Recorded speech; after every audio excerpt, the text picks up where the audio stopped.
Bonjour. Bonjour.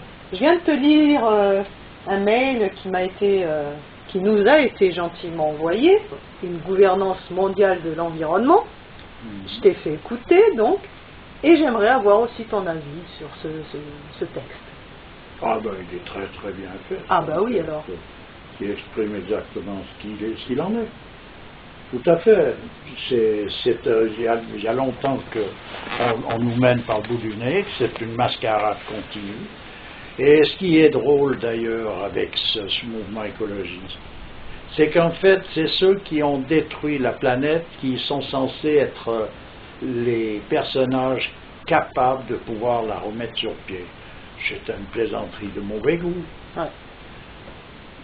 On laisse le soin aux mêmes personnages. Ça va avec tout le reste. Ça va avec les laboratoires pharmaceutiques qui fabriquent les poisons, les remèdes. Ils fabriquent tout. C'est eux qui tiennent le truc. C'est une grande mascarade. C'est rien d'autre. Il n'y a pas grand-chose à redire. Et tout ce texte est vraiment très... Comment est-ce qu'il faut dire, explicite. Mais ça, il est bien clair qu'on voit bien, en fait, indépendamment du fait que l'ensemble de cette société est à revoir dans le sens qu'à partir du moment où on a perdu le pied avec l'élément essentiel, donc avec le centre, donc avec Dieu, il est bien clair que c'est condamné à disparaître, à se dissoudre, c'est normal. Mais indépendamment de ça, si on veut regarder simplement ce qui est à la portée de la vue de tout un chacun, qui est-ce qui pollue? C'est l'industrie, c'est pas un Pékin. Le Pékin, de toute façon, il utilisera les produits que l'industrie lui fournit. S'il a besoin de quoi que ce soit, il va au magasin, il prend ce qu'il y a, et il le prend en général le meilleur marché. Pourquoi? Parce que de toute façon, il n'aurait pas les moyens d'acheter des produits écologiques avec la paye qu'ils sont en train de distribuer là. Et c'est pas possible, tout simplement. Donc il prend les meilleurs marchés, il prend des produits qui sont polluants, qui sont fabriqués par l'industrie. Mais simplement, quand on va dire qu'il faudrait arrêter l'industrie, ça paraît pas possible. Alors que l'industrie, elle a quoi? Ça a combien? Ça a 150 ans à tout casser. Et en 150 ans, on a démoli une planète qui a duré des millénaires, et on a tout détruit avec ça, dans le sens qu'on a détruit non seulement l'environnement, on a détruit les métiers, on a détruit la mentalité. C'est une destruction massive. Et on veut nous faire effectivement culpabiliser parce qu'on a oublié de mettre la bouteille en plastique dans le bon conteneur. Ouais. C'est une rigolade. J'entends, bon, ce qui est étonnant, c'est qu'il y ait encore des personnages qui marchent encore dans une confiture pareille.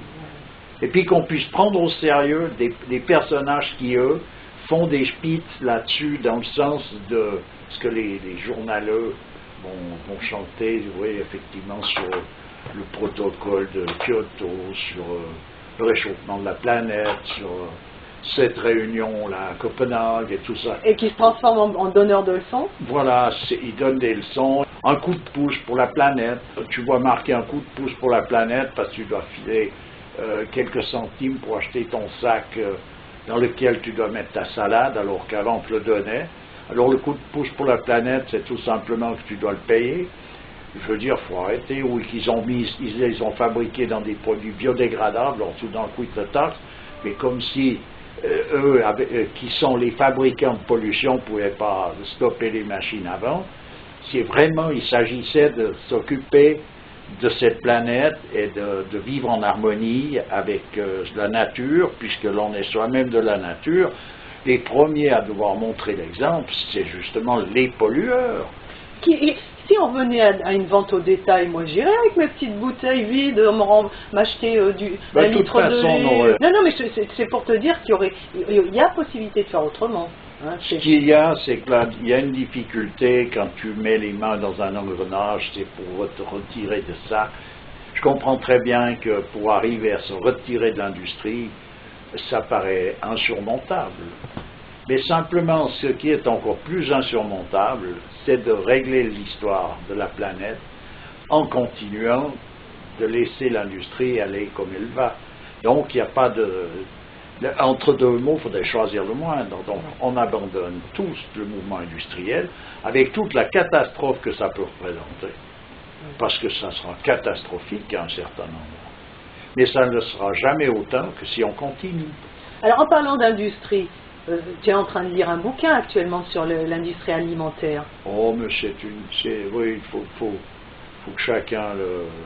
T'as pas un petit exemple, là? Oh. Des abus. Mais il n'y a que ça, il n'y a que ça. Il ne faut pas oublier que dans l'industrie alimentaire, ils ont fait ce qu'on appelle des progrès. Depuis ces dernières années, on n'entend plus tellement parler d'eux, comme on n'entend plus parler des découvertes dans la chimie nécessairement. Mais c'est tous les jours qu'il y a des nouveautés. Et dans les produits, il y a 10 000 produits par année qui sont proposés dans l'alimentation. Rien que ça. Dans le monde alimentaire, il y a 10 000 produits nouveaux par année. Il y en a qui disparaissent, d'autres qui restent, qui s'affichent. Et tout est pipé avec des goûts, des saveurs, à un moment donné, on fabrique les choses par rapport à ce qui va se vendre le mieux. On fabrique des boîtes pour les chats avec le goût, la saveur de la souris pour le chat dans la boîte. On fabrique des aliments pour les poules avec la saveur du ver de terre, du lombric. On fabrique tout ça, puis pour les hommes, etc. Puis les produits de base peuvent être identiques, par contre, ceux pour les hommes ou les animaux.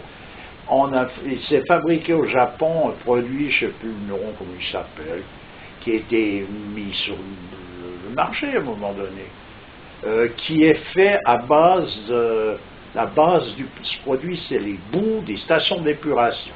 Les boues? Les boues, c'est-à-dire tout, y compris le papier hygiénique, tout y est. Oh.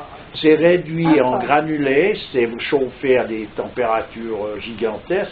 On y rajoute un peu de protéines de soja et ça devient tel et tel aliment. Pour l'homme? Et oui, c'est un produit qui est prétendument consommable. Faut pas qu'il y ait de perte. Faut tout... Oui, non, mais moi, je veux bien qu'on soit écolo, là, mais j'entends. Voilà ce qui nous est proposé. Et la chimie permet ce genre d'exploit. Eh bien oui, parce qu'on va mettre les saveurs, on va mettre les parfums. Le gros problème qui se produit avec ça, indépendamment de la saleté dans laquelle il faut évoluer constamment, c'est que la nature de notre propre nature, notre propre corps, avec tout ce qu'il a comme réflexe par rapport à l'odeur, par rapport à la saveur, par rapport à la température, on a une odeur, elle met en marche quelque chose en nous. Parce que, et la saveur aussi, l'organisme sait qu'il va recevoir tel ou tel produit. Il est prêt à le recevoir dans son estomac, dans son système digestif. Et parce que d'après l'odeur, d'après la saveur, il sait que c'est tel produit. Là, c'est du pipeau, c'est chaque fois un truc où tu te fais leurrer. Donc, en fait, tu as le goût, il y a l'odeur, mais c'est pas le produit, c'est autre chose. Ouais. Donc, il y a un déroutement complet. Ouais. Et puis, il y a donc une absence gentiment, il y a une absence de vigilance de la part de l'organisme. Puisque de toute façon, il ne peut pas gérer. Je veux dire, c'est dramatique. On pousse les gens dans des maux terribles. Il y a tous ces nouveaux maux de civilisation et cette recrudescence constante de cancer, d'Alzheimer, chez des jeunes gens. Tout vient de l'agroalimentaire. Bien sûr.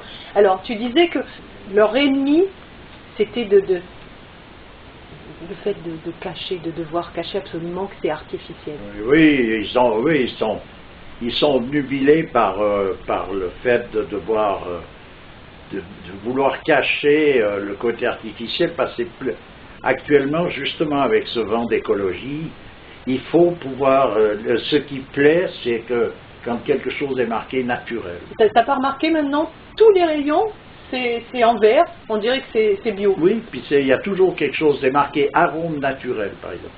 Simplement l'arôme naturel, ce qu'on ne sait pas, c'est qu'avec des déchets de poisson, on va faire un arôme, donc il est naturel, puisque personne ne va dire que le poisson c'est quelque chose d'artificiel, on est bien d'accord. Ouais. Mais simplement, avec ce poisson, ces déchets, on va faire un arôme qu'on va appeler naturel, mais là, cet arôme en question, ça sera le goût de la poule au pot ou bien des groseilles à maquereau. C'est pas un problème. Ils vont faire le goût fraise, ça sera le goût arôme naturel fraise. Mais arôme naturel fraise fabriqué avec des copeaux d'un arbre australien qui, lui, manipulé d'une certaine manière, amène à saveur fraise. Mais il n'y a pas de fraise. Alors à un moment donné, ça ne peut pas jouer cet arôme fraise qui rentre dans cet organisme, qui attend des fraises, puis qu'à l'arrivée, il n'y en a point. Ça ne peut pas faire. Oui, à l'arrivée, il y a surtout des choses infâmes. Oui, très souvent, et même quand il s'agit de quelque chose qui ne l'est pas en plein, les copeaux de bois, on ne va pas dire que c'est une infamie à tout prix, mais je veux dire, ça ne correspond pas aux produits proposés et prétendus, et l'organisme ne peut pas gérer ce genre d'escroquerie. Il me semble que même avec la faim dans les tripes, je n'irais pas manger du bois, tu vois. Oui, mais enfin... des racines peut-être, mais enfin du bois... Je ne sais pas, je veux, sans entrer dans ces considérations-là, ce que c'est que c'est une escroquerie, un abus de confiance continu. Et il y a des usines qui sont là, qui ne fabriquent que ça. Il y a des commerciaux qui brassent la terre pour vendômer leur camelote. Et il n'y a aucune traçabilité. C'est très difficile d'obtenir une traçabilité. Il y a un top secret sur toutes ces choses-là. D'autant plus que c'est eux qui mettent les normes à ne pas dépasser, tu vois. Oui, c'est eux qui mettent. Il y a un professeur d'une clinique universitaire de Zurich qui a eu affaire à une petite patiente qui avait mangé des bonbons qui venaient c'était comment on appelle ça, des ours d'or de chez Haribo, qui est la grande fabrique de friandises actuellement qui est en vogue. Et il y a eu une allergie sérieuse, c'est-à-dire cette petite s'est mise à gonfler, elle est tombée évanouie, bref. Ils ont fait des tests d'allergie, ça se répercutait sur toute cette variété-là de bonbons en question, et il y avait une allergie qui était présente. Ce professeur a envoyé un courrier en demandant qu'on lui fasse parvenir le plus vite possible des échantillonnages de ces produits allergènes pour qu'ils puissent réagir, faire quelque chose de manière à pouvoir faire face à ce qu'on lui demande. Et il a demandé qu'on fasse diligence. Il s'y est pris très poliment, mais il fallait faire diligence. Ils ont répondu 3 semaines après, et puis en lui disant qu'il ne pouvait pas lui donner d'échantillons parce qu'il y avait une sorte de top secret sur la fabrication, qui ne pouvait pas divulguer les choses dessus, comme ça. Quoi. Ouais. Voilà, donc on est pris en otage, on est dans les mains de ces marlous là, et ils nous font avaler ce qu'ils veulent, et puis surtout ce que notre corps ne veut pas et surtout ne supporte pas. Et ils se sont introduits même dans la bio. Parce que maintenant, la bio industrielle, regarde, c'est fait avec du carbonate d'œuf, c'est fait avec... mais la bio industrielle, elle est bio. Parce qu'à un moment donné, ils peuvent prendre, comme l'histoire du goût fraise avec des copeaux. Les copeaux du bois, le bois est naturel. Il peut être bio, c'est un arbre qui est dans une culture bio. On prend ces copeaux, on fait du goût fraise, donc l'arôme est naturel, mais c'est du pipeau. Ouais. C'est une escroquerie et un abus de confiance, et c'est continu. Et il y a des grandes boîtes qui s'occupent que de ça. Même le poisson bio maintenant, on trouve le saumon fumé bio, c'est du saumon d'élevage bio, mais il est d'élevage. Ça veut dire qu'il être bio, c'est pas simplement d'avoir consommé des produits issus de l'agriculture biologique. Biologique, ça veut dire vivre comme on l'entend. comme tout le monde l'entend normalement, c'est vivre normalement. C'est un poisson qui vit sa vie de poisson normalement. Il n'est pas enfermé dans une cage. On fait de la volaille bio, en fait c'est de la batterie bio. Mais on peut tout couillonner. Hein. Ouais. Je veux dire, c'est des vrais crapules, mais jusqu'au bout des cheveux, ces gens. Il y a pas, ils ont ni parents ni amis, ils se tordraient eux-mêmes. Voilà, ils se feraient marquer quelque chose de faux, histoire de pouvoir se couillonner eux-mêmes. C'est vraiment une maladie grave qui est irréversible. C'est pas possible d'en arriver à ce point. Et tu crois qu'ils mangent leurs produits, eux? Bon, j'en sais rien. Va savoir, si ça se trouve, ils mangent pire. Qu'est-ce qu'on en sait? Quand on arrive à une couche pareille, puis que tu es un dévot du dieu fric à ce point-là, que tu fais tout pour... tu fais n'importe quoi, il n'y a rien, tu n'as aucune retenue. La seule chose qui compte, c'est d'être dévoué à cette cause-là, c'est-à-dire au dieu fric. Franchement parler, tu peux en arriver à n'importe quoi. Il y a plus, on est hors de toutes les limites possibles. Ouais, c'est sûr. Et voilà où on en est. Alors après, pour entrer dans le détail, j'en ai parlé là avec cette bouffe qui sort des stations d'épuration. Les gens sont dans des illusions. Tu vois, tu parles de fumée, de produits fumés. Produits fumés, c'est une idée, ça va avec une idéologie. C'est un peu comme le jambon d'Aoste. Jambon d'Aoste, carte noire, avec Bocuse qui est en train de tailler son petit morceau. Mais en réalité, Bocuse, carte noire, jambon d'Aoste, et tout le diable et son train, c'est du pipeau sur toute la ligne. Voilà. C'est rien d'autre. On peut fumer, c'est une idée. En somme, la fumure, c'est une manière de conserver de la charcuterie, quand on faisait boucherie, chaque année, etc., ou du poisson. Et alors, c'était avec quoi maintenant? Et actuellement, c'est plus dans la course. Il y en a certainement encore, c'est pas qu'il y en a plus, mais à présent, ils n'ont plus besoin de ça. Ils font des douches, c'est des douches ou des bains, c'est de la fumée liquide. Et ils s'en vendent des centaines de milliers de litres par an, de mètres cubes par an, pour faire ces bains. Tu trempes un jambon pendant 90 secondes dans le liquide, il est fumé, il a le goût, il a l'allure, l'odeur, il a tout. Il est aussi cancérigène. Mais par contre, en plus de ça, il n'a pas l'effet réel qui consistait à le faire se fumer. C'est-à-dire à se conserver vraiment grâce au fait qu'il a été fumé, etc. Mais c'est que ça, c'est que du pipeau, je dis ça, mais c'est tout, il n'y en a pas une de bonne. Donc, pas compliqué, pas une. Et puis quand Bocuse vient faire le malin avec sa carte noire, lui-même, c'est le grand cuisinier Tartampion. En réalité, il utilise ces arômes qui lui sont fournis par le business.